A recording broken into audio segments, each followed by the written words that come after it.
Esta es una sesión muy particular, puesto que ya el doctor Santiago Estrada nos va a comentar los temas tan interesantes que vamos a tocar. Vamos a iniciar con el doctor Santiago Estrada, quien es médico microbiólogo parasitólogo, es el director del laboratorio clínico de la clínica Cardiovid, y él nos va a hablar sobre algunas generalidades y actualizaciones en lo que tiene que ver con las ETS.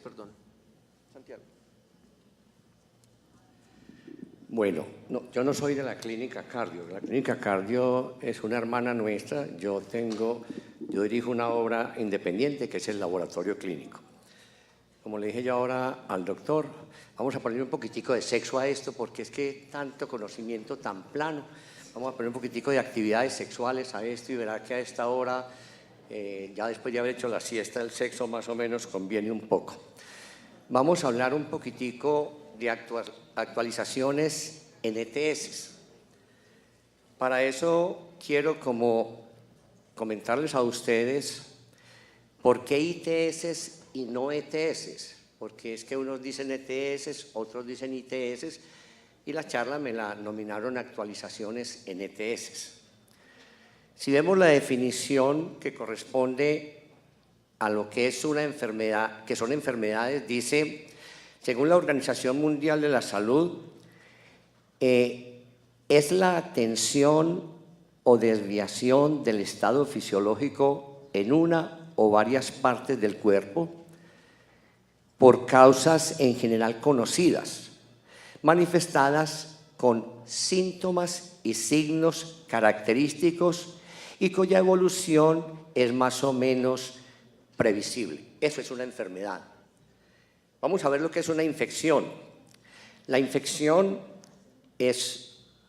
viene de la palabra infectio, es la acción y efecto de infectar o infectarse. Este concepto clínico se refiere a la colonización de un organismo por parte de especies exteriores.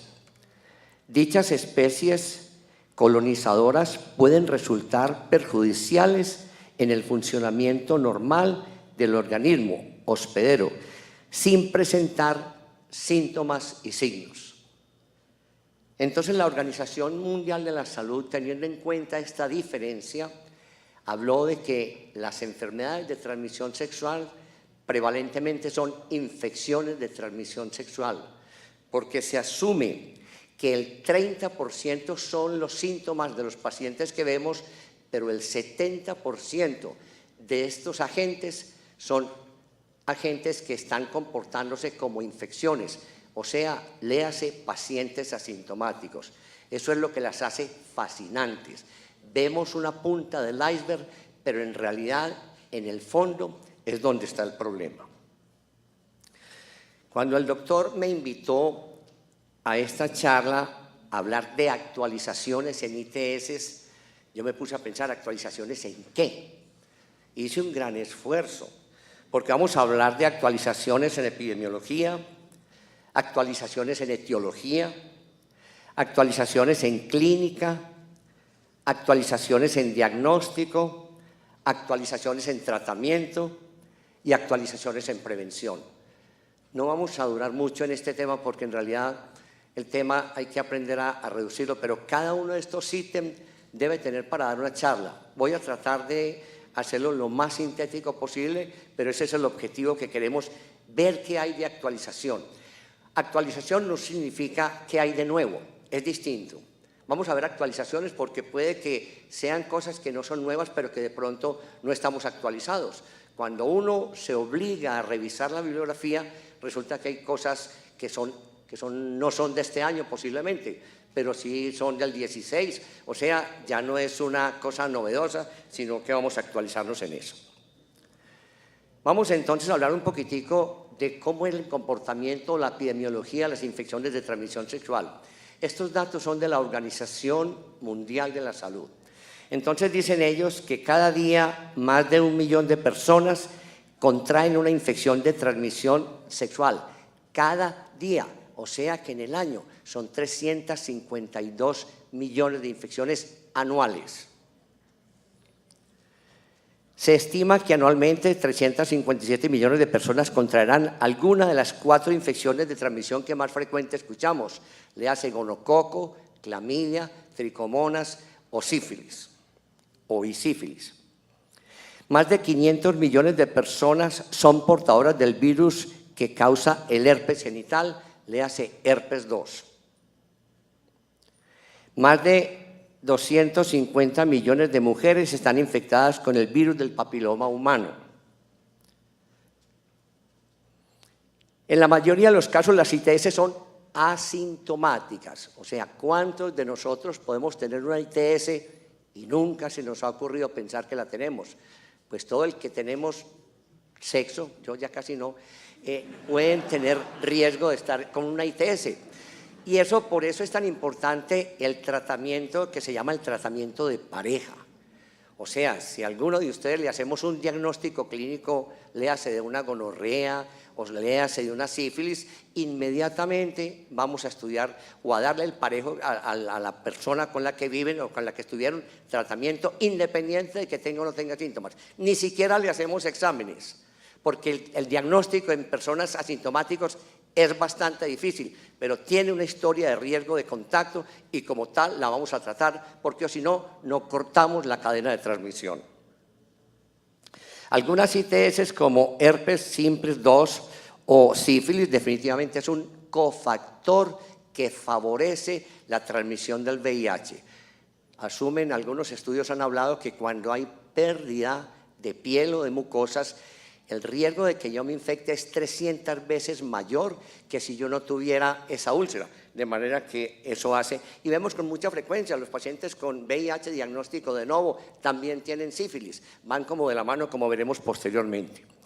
Más de 900 mujeres embarazadas, esta es una estadística viejita, es del 2012, pero la Organización Mundial no la ha actualizado, lo que causó complicaciones en alrededor de 350.000 niños, dando como consecuencia mortinatos o niños con sífilis congénita. La farmacoresistencia, especialmente en lo relacionado con el gonococo, es el obstáculo más grande para pensar en erradicar el gonococo. Ahora vamos a hablar un poquitico de ese fenómeno de resistencia que se está volviendo intratable. Bueno. Clasifiquemos las ITS fundamentalmente en 2 cuadros clínicos. Primero, las vamos a llamar las que producen secreción uretral o cervical, que todos las conocemos, gonorrea, clamidia, tricomonas, ureaplasma y micoplasma. Las que producen úlceras genitales son el herpes, granuloma inguinal, linfogranuloma venéreo y sífilis. Y hay otras que también son de transmisión sexual, pero entraron por los órganos genitales y no dejaron huella. El VIH, la hepatitis B, la hepatitis C y el papilomavirus humano. La hepatitis C la pongo interrogada porque no es frecuente que se comporte como de transmisión sexual, excepto en el grupo de homosexuales. De resto, no se considera que sea importante en la transmisión sexual. Fundamentalmente es por transmisión sanguínea. Y se dice que entonces que el 70% de las ITS son asintomáticas. Vamos a hablar un poquitico de la etiología, pero voy a hablar de una etiología que casi nunca tocamos, las famosas uretritis no gonocócicas. O sea, un paciente tiene gonorrea, sabemos que tiene gonorrea, se llama uretritis gonocócica, pero si no le cultivamos el gonococo o no lo vemos al gram, ese paciente tiene una uretritis no gonocócica. Y aquí vamos a entrar en un mundo absolutamente fascinante y, entre comillas, desconocido, porque no las vamos, mejor dicho, yo me quedé aterrado con algunas cositas que pude actualizar. La definición de una uretritis gonocócica, así de sencillo, es cuando usted le hace un extendido de gram a esa secreción y no observa gérmenes. No vio el gonococo, entonces una uretritis no gonocócica. Vamos a ver cuáles son los agentes responsables de ella. En general, la clamidia nos enseñaron que es como la más importante y siempre damos entonces tratamientos. Si un paciente tiene una gonorrea, posiblemente también tenga una clamidia, porque hay una asociación como del 50% son mixtas, entonces se fue con su tratamiento para gonococo y clamidia. Pero hay otros que son importantes. Mycoplasma genitalium, lo vemos con esa prevalencia, tricomonas y ureaplasma urealítico. Hasta ahí vamos bien. Hay otras que se llaman, estas son las que me parece a mí que nos van a golpear un poquitico. Si me hacen preguntas sobre estas, casi no tengo respuesta porque apenas estoy empezando a estudiarlas, pero les voy a dar las referencias donde ustedes también las pueden estudiar, que están muy interesantes. La coinfección con agentes infecciosos no identificados, lo que hoy se denomina uretritis idiopática. Léase de causa desconocida.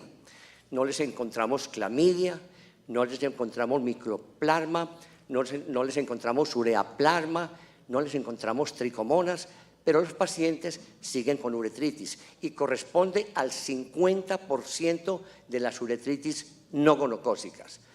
En las guías también son un dolor de cabeza.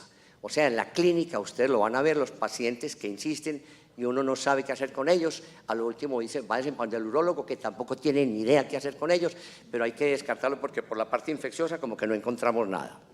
Este es un cuadro de estas referencias. Ustedes están viendo que también referenciados están los hallazgos de estos agentes. Y me llama la atención que Mycoplasma genitalium, que casi nunca pensamos en él, es bien importante. Tricomona vaginalis, ¿qué tan importante es? También parece, la literatura dice que depende de los grupos étnicos, teniendo una preferencia por la etnia negra. Nosotros hicimos un estudio recientemente publicado donde estudiamos 6.000 mujeres que asistieron para estudiarles la etiología del flujo vaginal y solamente en el 0.4% de ellas encontramos tricomonas. Entonces, posiblemente nosotros tenemos muy pocas tricomonas, como otros países que la pueden encontrar hasta en el 12%. En nuestro medio no parece importante. Vamos a hablar un poquitico de este micoplasma. Micoplasma, si ustedes comparan clamidia con estos son pacientes con, esto no da, bueno, estos son pacientes con uretritis y estos son pacientes sin uretritis. Léase portadores, estos son pacientes con signos y síntomas de uretritis. Clamidia sigue ocupando el primer lugar, gonococo y en segundo lugar micoplasma. Pero llama la atención que es más prevalente en los asintomáticos. Simplemente vamos viendo para que empecemos a pensar en micoplasma. No tenemos datos, pero creo que sigue siendo importante también en nuestro medio. Aquí entonces vamos a ver cómo se corresponden la uretritis idiopática. Comparamos tres grupos. Este es un grupo de menores de 31 años, mayores de 30 y clamidia en estos porcentajes, micoplasma y ya aparece la uretritis idiopática, causa desconocida. Si ellos hablan de causa desconocida que tienen todos los amplificadores de ácido nucleico que ustedes quieran ver, no han podido determinar cuál es la causa. Por lo tanto, el manejo es muy difícil, supremamente difícil. Entonces, van a haber un montón de interrogantes y de pronto, como les digo, si me van a sentar aquí a una mesa a hacerme preguntas, no estudien las guías que tampoco tienen respuesta, yo me voy a poner a inventar, pero así está. Pero quería como comentarles esto. Y lo vemos también en pacientes mayores, por ejemplo en la edad mía, que consultan por una uretritis y uno sabe que tienen uretritis no solamente porque tengan algo de secreción, sino porque al hacer el extendido encontramos más de 5 polimorfos y no se observan gérmenes en el gram. Ese paciente tiene uretritis y posiblemente sea infecciosa. ¿Cuáles agentes? No se sabe. Siguen siendo una pregunta difícil de resolver. Lo mismo, miremos este grupo, estos son el mismo grupo, pero ya los descartan. Clamidia en este porcentaje, idiopática en este porcentaje también. Miren que hay que pensar en ella. Entonces, ahora vamos a ver cómo qué tratamiento se nos puede ocurrir, pero ahí es cuando uno dice, hombre, si no hay un agente claro, identificado, ¿qué le vamos a dar a ese paciente? Vamos a ver.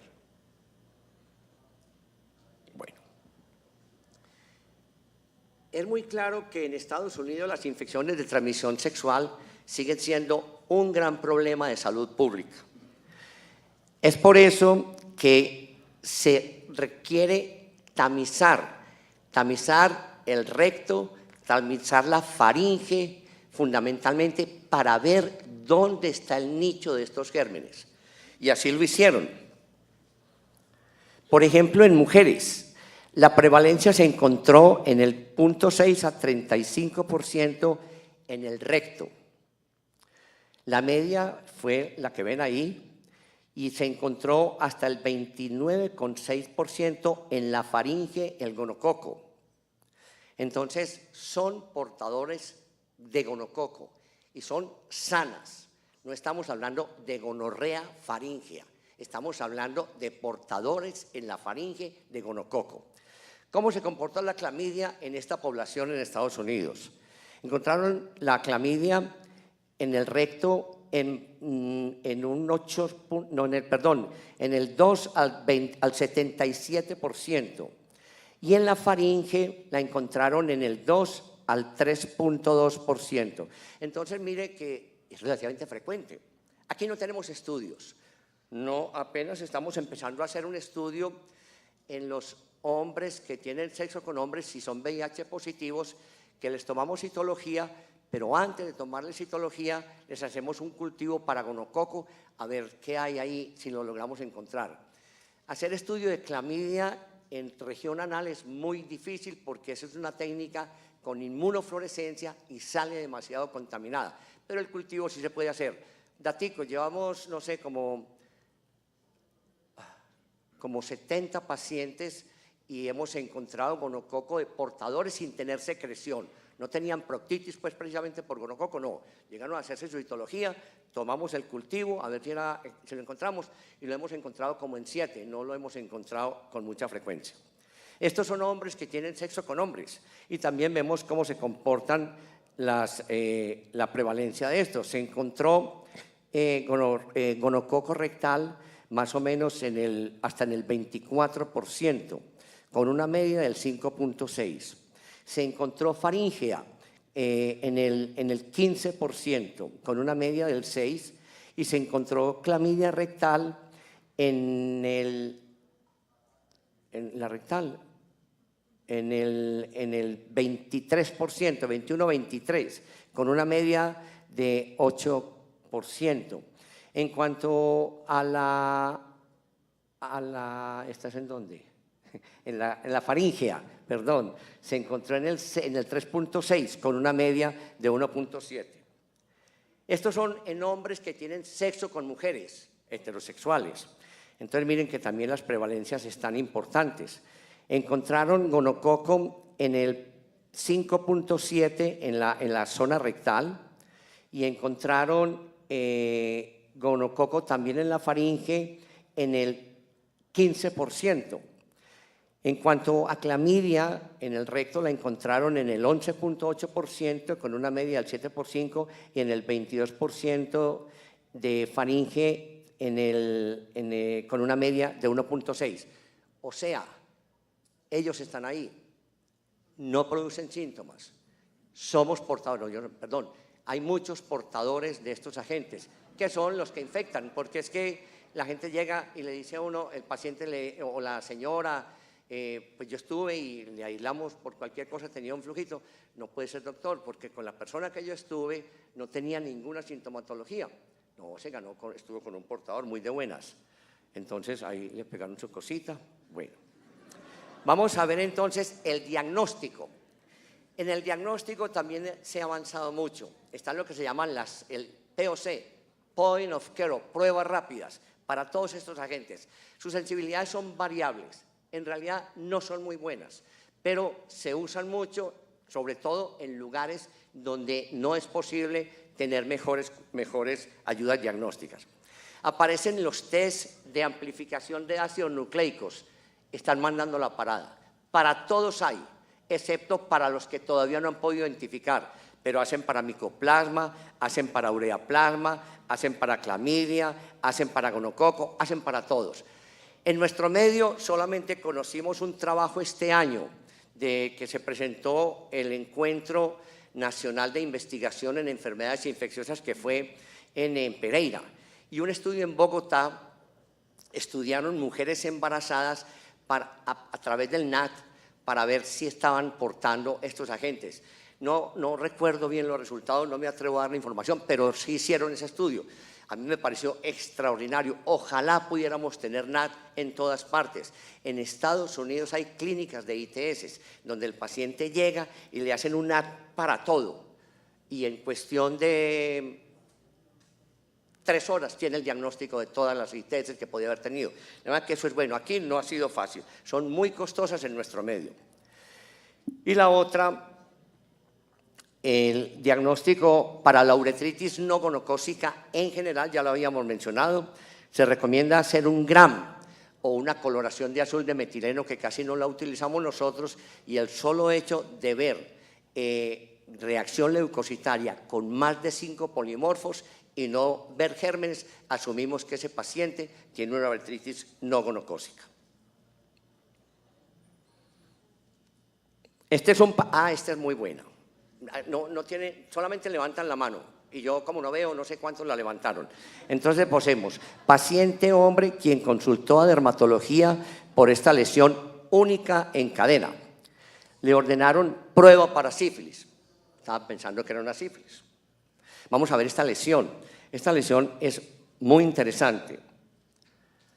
Esta lesión dice, es una placa anular, muy parecido a una, ¿cómo es que se llama ahí? Un eczema numular. En todo caso, era un joven de 15 años que se ganaba la vida vendiendo su cuerpo. Entonces, en dermatología lo vieron, y dermatólogo que no pida prueba para sífilis a cualquier lesión, se está perdido. Esto es una lesión que, no, ustedes tienen que ver, pongan lesiones en dermatología que pueden ser sífilis. No hay lesión en dermatología que no simule una sífilis. Perdón, que no sea, que pueda ser una sífilis y no piensan en ella. Voy a hacer esta pregunta. ¿Cuáles de las siguientes pruebas presuntivas ordenaría usted para hacerle el diagnóstico? ¿Quiénes harían RPR a este paciente? Levanten la mano. Nadie. Pues que yo no veo. ¿Quién ordenaría un BDRL? Porque están sospechando una sífilis. ¿Quiénes? Perfecto, perfecto. Y un USR. ¿Y los otros que no ordenaron nada, entonces qué le van a ordenar? No, estamos pensando que es una sífilis. No, vuelvo a preguntar. ¿Quién ordenaría un RPR? Anímense. Qué gente tan palmada, hombre. Vea, mejor dicho, ordenen la que quieren, porque van a hacer un diagnóstico de sífilis, porque como dermatólogo va a sospechar que ese paciente tiene una sífilis, pero hay que ordenarle una prueba presuntiva, que son cualquiera de estas, la que quieran. Entonces a ese paciente la prueba le dio 1 en 16, posiblemente sí tiene una sífilis, pero hay que confirmarla. Entonces, ¿con cuál confirmarían ustedes? ¿Con un TPA, un TPHA o un FTA-ABS u otras? ¿Quién ordenaría la A? Levanten la mano. Nadie. Ay, María. ¿Quién ordenaría la B? Levanten la mano. Eso. ¿Quién ordenaría la C? Eso. Bueno, muy bien. ¿Y otras? Muy bien.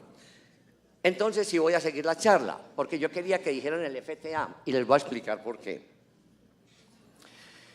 El FTA en el 2011, el CDC de Atlanta dijo, tradicionalmente el FTA ha sido considerado el gold estándar para el diagnóstico como prueba treponémica y aún es usada en algunos laboratorios. Sin embargo, miren esto, el FTA tiene baja especificidad que otras pruebas y aún más baja sensibilidad. En resumen, no se usa, repitan, no se usa. ¿Por qué lo quise traer? Porque yo trabajo en el laboratorio y he venido hablando de esto, yo creo que llevo por ahí 4 años hablando de esto, y como ustedes suponen que son gente nueva que nacen y se mueren otros y llegan ustedes, entonces les voy a enseñar. Por favor, vamos a ver qué pasó en el 2008. La guía europea para sífilis dijo, el FTA no se recomienda como prueba confirmatoria estándar. Sin embargo, pudiera ser usado como prueba suplementaria en ciertas circunstancias, que serían estas.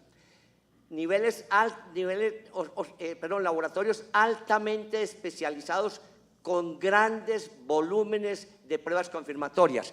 No los tenemos aquí, aquí no hay laboratorios especializados en sífilis, o sea, para nosotros no aplica. Luego, la Organización Mundial de la Salud en el 2013 también dijo lo mismo. El FTA ha sido considerada como la prueba estándar para prueba treponémica, pero recientemente ha sido superada por pruebas que son más sensibles y técnicamente menos demandantes y son más objetivas en la lectura. También lo dijo la Organización Mundial de la Salud. Pero, sin embargo, la guía europea en el 2018 vuelve y dice, es obsoleto, mandado a recoger. Por favor, borren la palabra FTA. Ahora me voy a llevar la lista y la voy a tener en el laboratorio. Si me llega alguien que le haga un FTA, que les cancelen el título de médicos. Bueno, las guías inglesas en el 2015 también dijo, el FTA no se recomienda como prueba estándar confirmatoria. Lo que les quería decir, hay suficiente evidencia para decir que no lo pidan más. Pidan la que quieran, pero les recomiendo, cuando ordenen una prueba al laboratorio, no le digan cómo lo hace. O sea, ustedes ordenan una glicemia y ustedes dicen que se la hagan por quimioluminiscencia, o le dicen que la haga por ELISA, no, usted dice, señor del laboratorio, hágame una glucemia, ¿ok? Yo sí les pediría el favor que cuando ordenen una prueba confirmatoria de sífilis, señores del laboratorio, hagan la que quieran, pero no me hagan FTA, por favor, ¿listo? Porque aquí en la ciudad lo siguen haciendo, y he venido diciendo desde hace mucho tiempo que, por favor, no mostremos nuestra falta de conocimiento. Entonces, vamos a trabajar ya ese tema. Aquí les muestro lo bien. Por ejemplo, en sífilis primaria, miren la sensibilidad de todas estas. La del FTA, vea esto. La secundaria, todas son sensibles 100%, vea el FTA. Y así, resumiendo, la FTA es la más malita de todas. Y todavía hay gente que la pide. Y todavía hay laboratorios que la hacen. Logré convencer al Instituto Nacional para que no la metieran en controles de calidad. Es que no me volvieron a mandar pruebas de control de calidad para el FTA, es que ya no se usa. Entonces, por favor, derrumbemos pues eso. Muy bien. Esto tan largo, si seré capaz de leerlo que no veo ni culo. Bueno, actualización en tratamientos de las ITS. En los países de ingresos bajos y de medianos, se ha usado el tratamiento teniendo en cuenta los signos y los síntomas de los pacientes. En otras palabras, si un paciente tiene secreción uretral, le vamos a hacer el manejo sindrómico. Y está aprobado por la Organización Mundial y está aprobado por muchas instituciones y lo hacen en muchos países, ni siquiera, no quiere decir que seamos por pobres, no. Eso está aprobado, muy bien validado. Entonces, hablamos del abordaje sindrómico y la guía colombiana la construimos con ese objetivo, de que sea con abordaje sindrómico. O sea, no hay que hacer exámenes de laboratorio en general. Muy bien, es un abordaje sencillo, oportuno. Entonces, cuando ustedes les consulta a un paciente de estas infecciones de transmisión sexual, si usted no le manda tratamiento cuando estuvo en la consulta, sale de ahí y se va a poner de la farmacia. Y eso se vuelve un problema, porque la resistencia nos está volviendo un problema. O sea, el tratamiento del paciente tiene que salir tratado, sea con úlcera genital, sea con secreción uretral, sea con lo que sea. Y por eso, entonces, las guías fueron manejadas y enfocadas con eso. Yo solamente les voy a mencionar los síndromes que se manejan, no les voy a hablar de los esquemas de tratamiento, que no es sino que consulten la guía. Síndrome de infección cervical. La infección cervical no da casi flujo, ocasionalmente da flujo. No es lo mismo flujo vaginal que secreción cervical. La mayoría de las mujeres con secreción cervical o tienen una gonorrea, o tienen una clamidia, o tienen un ureaplasma, o tienen lo que quiera. Entonces, a esa mujer hay que mirarle el cuello, por lo menos que miremos que está secretando pus. Entonces, esa señora tiene que hacerle un manejo que incluya clamidia, gonococo, tricomonas. La de secreción de descarga uretral, esta es la hermanita de la secreción cervical, lo que pasa es que a nosotros sí se nos ve la secreción, a las mujeres no. Síndrome de úlcera genital, esos son los que abarca. Síndrome de flujo vaginal.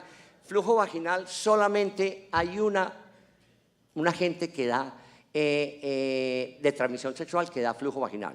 Recordemos que la candidiasis vaginal no es de transmisión sexual.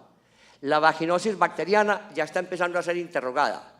Ahora la vamos a ver. En los pacientes con uretritis no gonocócica o uretritis idiopática se está pensando en que puedan tener asociada a una vaginosis bacteriana.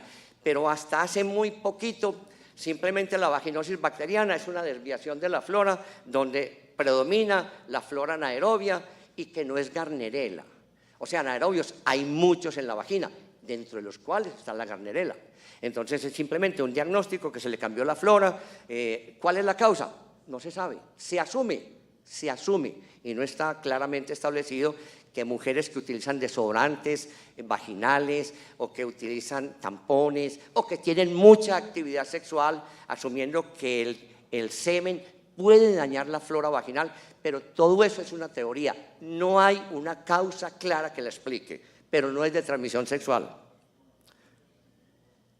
Bueno, sí, otro, inflamación escrotal, síndrome de dolor abdominal agudo con enfermedad, sospechando una enfermedad pélvica inflamatoria. Por favor, no dejen ir de su consulta una paciente joven con dolor abdominal bajito. Ninguna prueba de ayudas diagnósticas hace diagnóstico. La historia clínica, el dolor intenso que está localizado en la parte abdominal baja, que ella es muy enfática en decir que cuando tiene relaciones le duele, se va con tratamiento para una enfermedad pélvica inflamatoria, porque si ustedes no la tratan, la va a tratar un señor de la farmacia, y porque además si no se trata, el riesgo de que quede estéril es muy alto. Después de la segunda EPI, el riesgo de que quede estéril es del 70%. Por favor, no la dejen ir de su consulta sin una fórmula médica.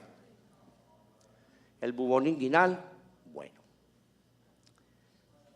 Vamos a hablar entonces del manejo sindrómico de la uretritis no gonocócica. El manejo sindrómico, en teoría, quería decir que yo le di manejo para gonococo, clamidia y tricomonas. Y ese paciente volvió porque no se curó. Y yo le garanticé que a la señora también había, a la compañera, porque hay veces ocurre lo que se llama el efecto ping-pong. Lo trato a él, no trato a la pareja y se le vuelve a uno a los 8 días. Yo sí me alivió un tiempito, doctor, pero me volvió a dar. Claro, y no trató a la pareja, lo volvió a infectar. Entonces miremos cuál es este tratamiento. Doxiciclina 2 veces al día por 7 días.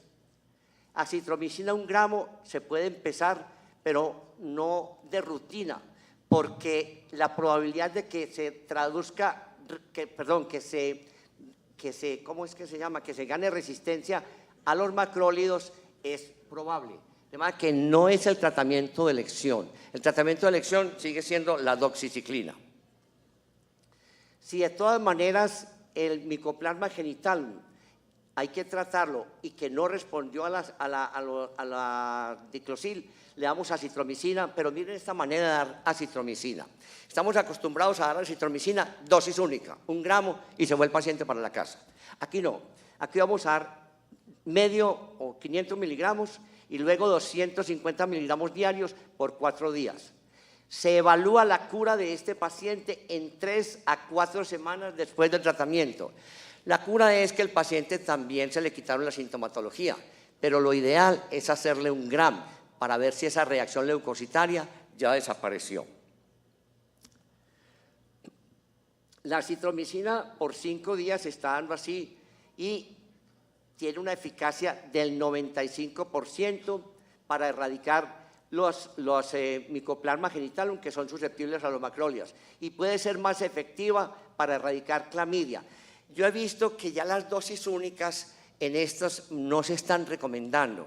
Me llama la atención porque si hay de pronto otro agente y no le damos sino una dosis, nos quedamos corticos. Entonces simplemente lo que hacen es fraccionar la acitromicina y darla por 5 días, que normalmente estábamos acostumbrados a darla 1 vez al día, una sola dosis. El tratamiento del primer episodio de uretritis no gonocócica, recomendado, como habíamos visto, alternativa acitromicina a estas dosis, u ofloxacina, 200 miligramos 2 veces al día o 400 miligramos una vez al día por 7 días. Uretritis recurrente o persistente, la van a ver. Y ahí es cuando uno empieza a esconderse porque ya es la tercera vez que viene el paciente y uno ya ha hecho muchos ensayos. Y de verdad que quedan muchas preguntas. Estas guías que son muy buenas porque no había encontrado yo unas guías que hablara exclusivamente de uretritis no gonocócica. La tiene la guía europea que hace un consenso con todos los países, pero los ingleses también tienen su propia guía y están muy de acuerdo con esto. Únicamente el tratar si el paciente tiene síntomas que definan uretritis o un examen que se muestren signos y síntomas y mirar al microscopio la secreción. Por favor, ese paciente se puede hacer un abordaje sindrómico, pero ya volvió, hay que estudiarlo. No empecemos a disparar por dispararle, porque ahí es cuando empezamos a hacer errores. Si el paciente fue tratado con doxiciclina, el régimen sería acitromicina 500 miligramos una vez, más 250 miligramos una vez al día por 4 días, más metronidazol 400 miligramos diariamente por 5 días. ¿Por qué? No sé. Porque normalmente estamos dando metronidazol para tricomona vaginalis, pero ellos insisten mucho en las 2 guías de dar metronidazol. Hay la guía que tenemos, no hay más guías. Además, la guía colombiana, ustedes que las inventamos, no, las copiamos. Es que todas las guías en Colombia son copiadas. Nosotros no hacemos guías de nuevo, adaptamos guías de acuerdo a lo que piensan un grupo de expertos. Pero en realidad estas guías son muy valiosas porque todas son basadas en evidencia. Las de nosotros son basadas en lo que las evidencias de allá dicen y nosotros las adaptamos aquí. Bueno. Otra propuesta, únicamente tratar si el paciente, usted lo define como síntomas de uretritis o signos físicos del examen. Ah, eso ya lo hemos visto, ¿por qué se me volvió? No se me rían. Antes, muchas gracias, es que no veo ni para escupir. Bueno, tratamiento empírico, ojo, tratamiento empírico no se recomienda. Por favor, estudien si tiene una uretritis, mándenlo al laboratorio. Favor, no le digan al laboratorio qué hay que hacer, o si saben, sí, pues favor hacer un gram de este paciente que ya fue tratado y no ha respondido al tratamiento. Entonces hay que hacerle un gram para buscar, como les digo, al menos 5 polimorfos en un extendido. Si no lo vi, le voy a decir, esta es muy difícil. Entonces el paciente llegó, normalmente uno que le dice al paciente, hombre, bregue a venirse sin orinar. Entonces el paciente llega con los ojos brotados, doctor, yo vengo a hacerme el examen rápido. Entonces uno se lo hace rápido y no ve nada. Entonces le dice uno, venga mañana otra vez. ¿Cómo así, doctor? Sí, pero ya no es sin orinar por la mañana, no, toda la noche sin orinar. A ver si logramos recoger toda la secreción, ¿verdad?, que debe tener la uretra. Es la única manera. Bueno, ya se terminó. Quedan preguntas, estudien las guías que para eso puse la referencia.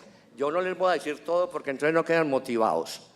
Bueno, vamos a hablar un poquitico de la resistencia al gonococo. Detengámonos 5 minutos. Estados Unidos ha ido reportando resistencia a los diferentes antibióticos en estas fechas. Colombia, esto fue Antioquia fundamentalmente, hay que decirles que fue aquí, no hemos conocido estudios publicados en otras partes. Nosotros reportamos tetraciclina resistente en el 97, fluoroquinolonas en el 97, desde el 97, y penicilinas desde el 94. Están claramente reportadas. Entonces apareció una alerta en el 2011, estamos en el 2018. Desde el 2011 ya la Organización Mundial de la Salud a través de la OPS reportó un gonococo resistente a quinolonas y algunas cefalosporinas y despertó la alarma.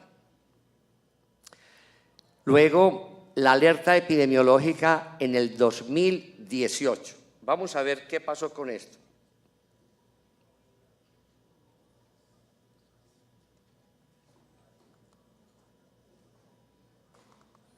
Oye,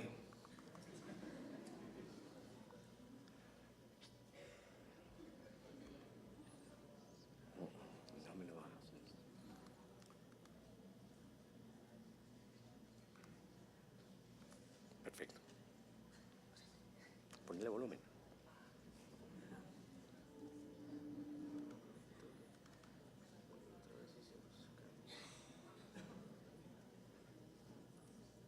Este es un verdadero problema de salud pública mundial, pero mundial. ¿Ya han oído ustedes? Quítame este.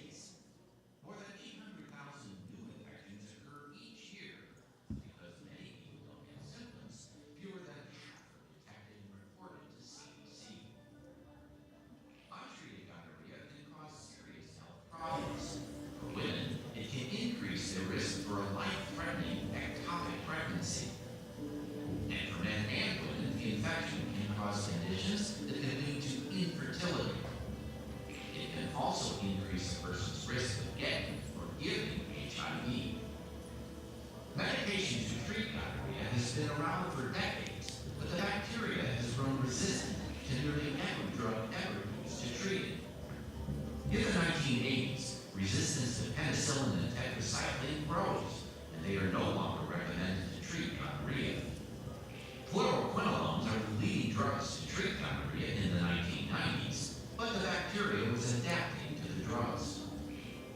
By the 2000s, resistance to fluoroquinolones steadily takes hold. CDC modifies treatment recommendations throughout much of the decade to keep pace. In 2000, the drug is no longer recommended to treat people infected in Asia or the Pacific Islands. In 2002, this recommendation extends to California. By 2004, CDC no longer recommends it for men who have sex with men in the United States. By 2007, resistance is so widespread that CDC no longer recommends fluoroquinolones to anyone in the U.S. to treat gonorrhea. Only one class of antibiotics, known as cephalosporins, remains to treat the infection.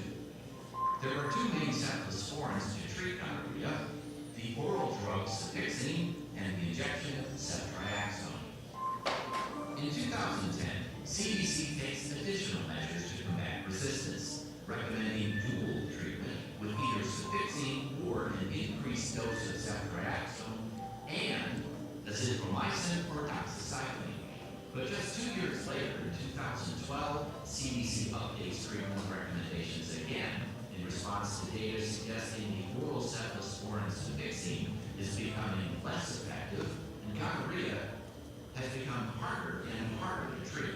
Today, we are down to one last recommended treatment option: dual treatment with an injection of ceftriaxone and an oral dose of azithromycin. Little now stands between us and untreatable gonorrhea. Muy bien. Esa es la situación en Estados Unidos. Vamos a ver cómo está la situación en el mundo. Les voy a mostrar... no. Este video también lo voy a mostrar para que miremos aquí cómo están las cosas.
Uy, vení. Sí, vamos entonces a recorrer un poquitico a Sudamérica frente a este fenómeno. O sea, eso es un problema de los otros países. Vamos a ver cómo estamos aquí y en nuestros países cercanos. De aquí no tenemos datos.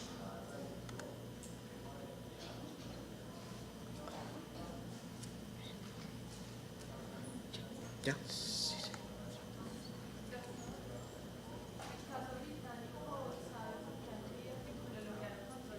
Sí, con...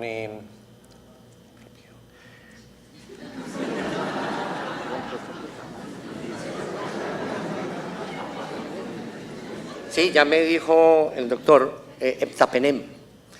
Pero esta bacteria, les voy a decir lo que dice el director de la Organización Mundial de la Salud. Antibiótico que sacan nuevo, antibiótico que en unos añitos va a crear resistencia. Se está volviendo un problema que se va a salir de las manos. Datos de 67 países muestran que, la gonorrea hace resistencia a los antibióticos, tan común como enfermedad de transmisión sexual y mucho más rápido lo que es posible. Este es el director de la organización, uno de los directores dice, la bacteria que causa la gonorrea es particularmente inteligente. Aún momentos cuando nosotros empezamos una nueva clase de antibiótico para tratar la infección, la bacteria rápidamente lo reconoce y se vuelve resistente. Pero ¿cómo es que en tan poquitos años ya es resistente a todo lo que hemos sacado? Eso es muy preocupante. Muy bien. En las Américas, los primeros casos de infección por gonococo resistente a la ceftriaxona se notificaron en el 2007. Desde entonces y hasta octubre del 2007, Argentina, Brasil, Canadá y los Estados Unidos identificaron infecciones por este microorganismo. En el 2014, la Argentina aisló un gonococo resistente a ceftriaxona y a cefixime, que es una cefalosporina oral, en un hombre sin condición clínica subyacente ni antecedentes de viajes recientes, prácticamente era autóctona. Los aislamientos con sensibilidad disminuida y resistencia a las cefalosporinas de aspecto extendido han aumentado del 2,3 al 7,9 desde el 2011 al 2015. En Brasil, notificó un total de 7 aislamientos resistentes a ceftriaxona. En el Canadá, en el 2017, se identificó un aislamiento de gonococo resistente a ceftriaxona en una mujer asintomática. Los datos epidemiológicos y genómicos sugirieron el vínculo con Asia. La cepa fue resistente a ceftriaxona, cefixime, ciprofloxacina, tetraciclinas y sensible a acitromicina. En los Estados Unidos ya lo vimos, 8 notificaciones de aislamiento de gonococo como resistentes ya a acitromicina, que es la que están recomendando, ceftriaxona más acitromicina. En el 2014, Puerto Rico informa sobre un aislamiento de gonococo con un alto nivel de resistencia a la ceftriaxona.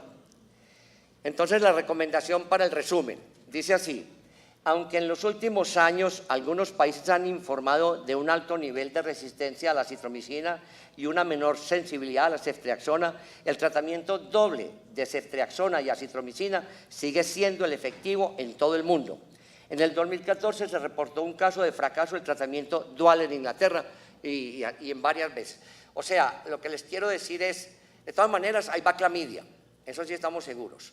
Clamidia también está adquiriendo un poco de resistencia, pero se dice que el 90% de las cepas siguen siendo sensibles a la acitromicina. Esto es un verdadero problema de salud pública, porque estos se pegan más que la gripa, como la gente taque más que la gripa, se van pegando por todas partes, como dicen por ahí, entran por cualquier hueco, por la boca, bueno, sin detalles.